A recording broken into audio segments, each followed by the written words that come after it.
One thing, questions about education. One of the things, and it's not my position necessarily to advise the legislators and the governor, but with $4.6 billion in surplus, Virginia is still third from the bottom in terms of state contribution to teacher pay. There is going to be a 10% increase. But I sure as heck would use, if I was still in Richmond, I would use some of those resources to at least move us on teacher pay into the middle of the pack. I'd love for us to be at the top, but at least we ought to be middle of the pack, number one. Number two, one of the things I talked with your legislators and others last night about, there's going to be a need, when we think about this broadband and others, we're going to need on a nationwide basis about 600 to 700,000 additional cable installers. So my idea is, because Virginia is further ahead than most, and these are not $30,000 a year jobs, these are $60,000 to $100,000 a year jobs.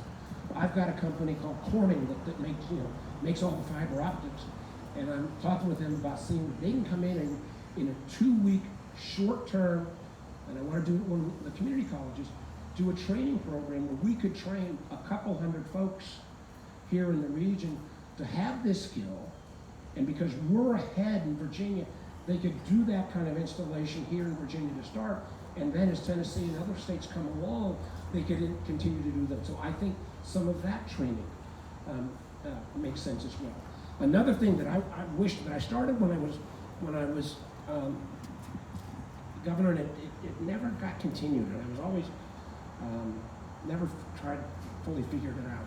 You know, I know there's all kinds of folks that say, free this, free that. I'm not so much on free all the time. Like, for example, I think on the student debt crisis in this country, what we should have done is I wouldn't have wiped out everybody's student debt, because I don't think it's fair to people who didn't go to college. But I would say we should have refinanced all that down to at least below 2% when the interest rates were so low.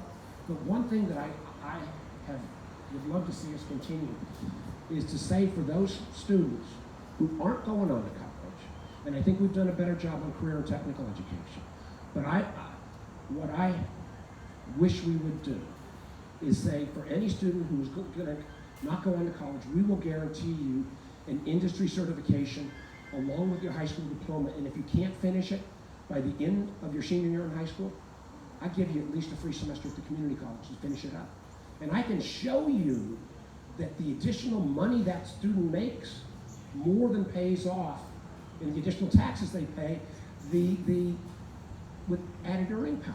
I mean, it kind of is a no-brainer, kind of like the European countries. They have a much better apprenticeship.